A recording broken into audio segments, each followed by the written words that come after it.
안녕하세요. 놀라운 논란의 미스터 논란입니다. 오현규 선수가 손흥민 선수의 몸값을 추월하면서 이번에 월드컵에 굉장히 또 많은 혜택을 볼 수 있는 그런 선수로 거론이 되고 있습니다.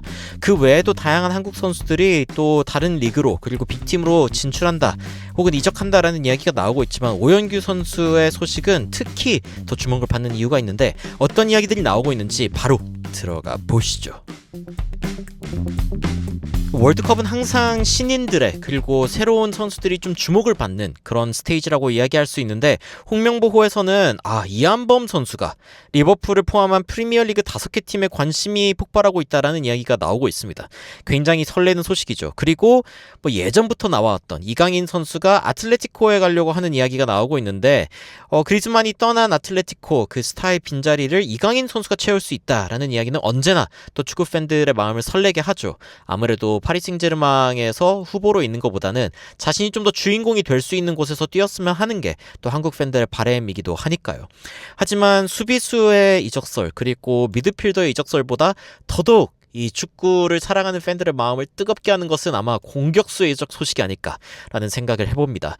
오현규 선수가 4년 새 몸값이 33배나 폭등하면서 손흥민 선수가 현재 몸값을 나란히 하고 있고 그리고 아마 또 이번 월드컵이 지나가면은 추월하지 않을까라는 생각을 해보는데 지금 한국 대표팀에서 일단 가장 높은 시장 가치를 기록하고 있는 선수는 이강인 선수로 2,800만 유로를 기록하고 있습니다.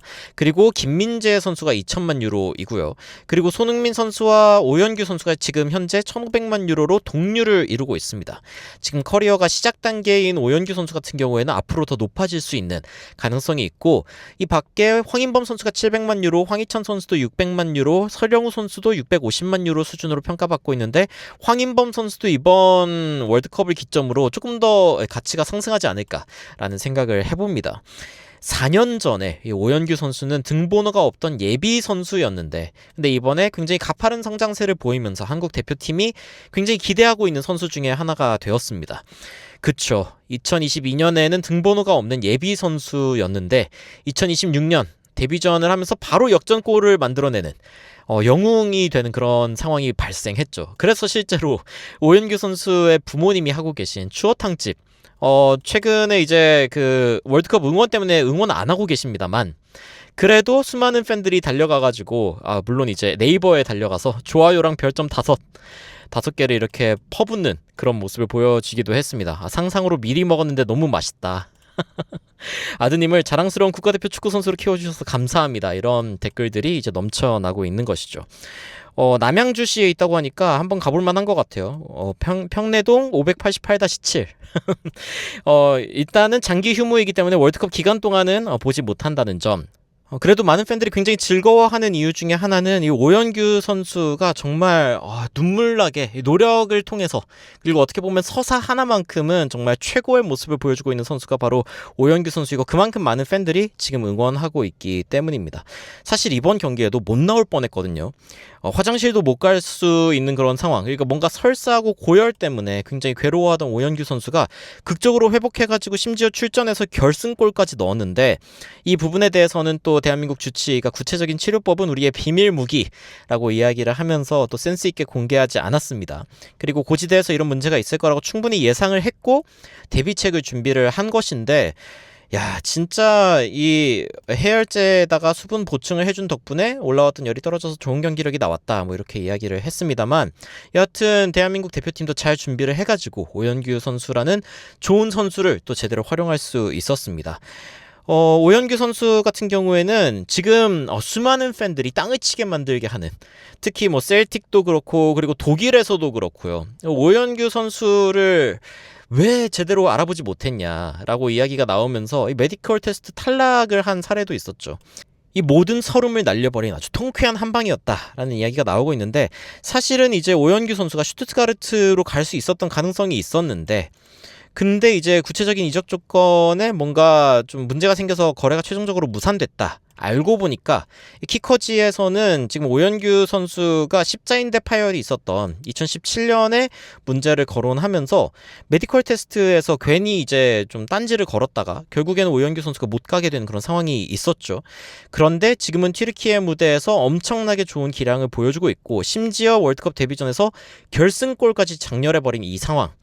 이 상황으로 인해서 수많은 해외 팬들이 굉장히 땅을 치고 후회할 수밖에 없는 그런 상황인 것이죠. 실제로 손흥민 선수를 빼고 오연규 선수를 투입한 지점이 BBC의 가장 큰 극찬을 받은 부분 중에 하나이기도 했는데, 사실은 손흥민을 빼고 오연규를 투입한다, 해외 팬들이 봤을 때는 잘 모르는 이름이 손흥민 선수 대신에 들어오니까 깜짝 놀랐는데, 이번 경기를 계기로 손흥민 선수를 보려고 했던 국제 팬들이 오연규 선수의 이름을 많이 기억할 수 있는 그런 상황이 되기도 했습니다. 심지어 이제 일부 언론, 특히 애슬레틱지 같은 경우에는 손흥민 선수 없이 대한민국이 더 나은 모습을 보였던 거 아니냐라는 질문을 던지기도 했습니다만, 당연히 이 대한민국의 손흥민 선수는 가장 중요한 시기에 골을 넣을 수 있는 그런 선수이다라는 평가를 덧붙였고, 그리고 지금 황인범 선수가 체력적으로 굉장히 걱정이 되는 상황에서 골을 넣은 점, 그리고 오연규 선수가 물론 뭐 그렇게 깔끔한 골은 아니었습니다. 그 애슬레틱지의 말에 따르면은 uglier, 약간 좀 더 못생긴 골이었다. 황인범 선수의 골은 굉장히 잘생긴 골이었는데 약간 어거지로 넣었다고 할 수도 있겠지만, 그만큼 오연규 선수가 좋은 공간으로 파고 들어가가지고 기어코 발을 대가지고 넣은 골이기 때문에 토우포크라고 뭐 이런 식으로 이야기를 했지만, 여하튼 굉장히 좋은 슈팅을 만들어내면서 손흥민 선수의 자리를 잘 메워주는 그런 모습을 보여줬습니다. 특히 이제 BBC에서는 손흥민 선수가 뭔가 승부가 결정나기 전에 길을 좀 터줬다라고 이야기를 하기도 했는데, 손흥민 선수에 대한 평가가 이 해외 팬들도 그렇고 전문가들도 그렇고 굉장히 높습니다. 그러니까 손흥민 선수가 전반전에 열심히 뛰어주면서 상대방을 소진시킨 것이 굉장히 또 의미가 있었고, 손흥민 선수가 좋은 볼 터치와 그리고 슈팅 기회도 많이 가져가면서 나름 이제 좀 운이 없었다고 이야기할 수 있지만 그래도 좋은 장면들을 많이 만들어냈단 말이죠. 근데 그에 못지않은 게 오연규 선수 역시 BBC 전체 투표에서 6등에 해당하는 평점을 보여주면서 많은 팬들의 기대를 받는 그런 모습을 보여줬습니다. 이번 월드컵 진짜 신기한 경기들 많이 나오고 있습니다. 브라질과 모로코도 1대1로 비기는 상황, 그리고 USA, 파라과이, 미국이 무려 4개의 득점을 성공시키면서 파라과이에게 난타를 퍼붓는 그런 모습을 보여주기도 했는데, 그룹 A에서는 일단 멕시코와 한국이 1, 2등을 다투고 있는 상황이고, 그리고 그룹 B, C, D에서는 조금 더 치열하게 진행이 되고 있는 상황입니다. B조 같은 경우에는 다 비겼고, C조 같은 경우에는 스코틀랜드가 IT를 상대로 이겼고, 그룹 D 같은 경우에는 미국이 파라과이 상대로 이긴 이런 상황인데, 해외 팬들이 오연규 선수에게 보여주고 있는 반응 보면은 셀틱에 무조건 데리고 있었어야 했는데 라는 이야기도 나오고, 지금 세계에서 가장 좋은 스트라이커다. 이 경기 끝나고 나면은 몸값이 5천만 유로로 솟을 것이다. 역시 오연규 선수는 비즈니스다. 그러니까 확실하게 본때를 보여주고 있다라는 이야기가 나오고 있고, 황인범 선수, 오연규 선수 굉장히 잘했다라는 이야기가 많이 나오고 있습니다. 그래서 대한민국의 남은 경기들에 어떤 경기 결과가 펼쳐질지, 그리고 멕시코도 할만하다, 대한민국이 멕시코 홈그라운드이기는 하지만 그래도 저력을 보여줄 수 있는 경기가 나올 것이다 라는 예측들이 많이 나오고 있고, 한국이 지금 그리고 세계 대회 연속 유럽 팀들을 무너뜨리는 모습을 보여줬어요. 그래가지고 역시 만만한 팀이 아니다 라는 이야기가 해외에서 나오고 있기도 합니다.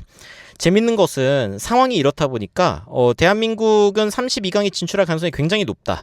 특히 1승 거둔 대한민국은 32강 확률이 93%다까지 이야기가 나오고 있는데, 그 이유가 뭐냐면은 3등한 팀까지 올라갈 수 있는 32강전의 자리들이 있거든요.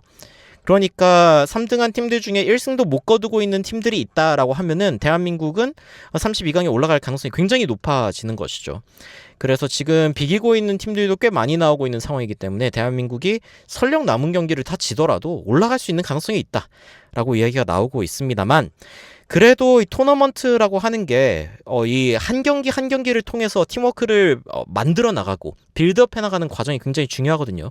그래서 남은 경기들 대한민국이 멕시코도 그렇고 남아공도 그렇고 이겨주면서 이 페이스를 좀 끌어올려줬으면 좋겠다라는 생각을 해봅니다.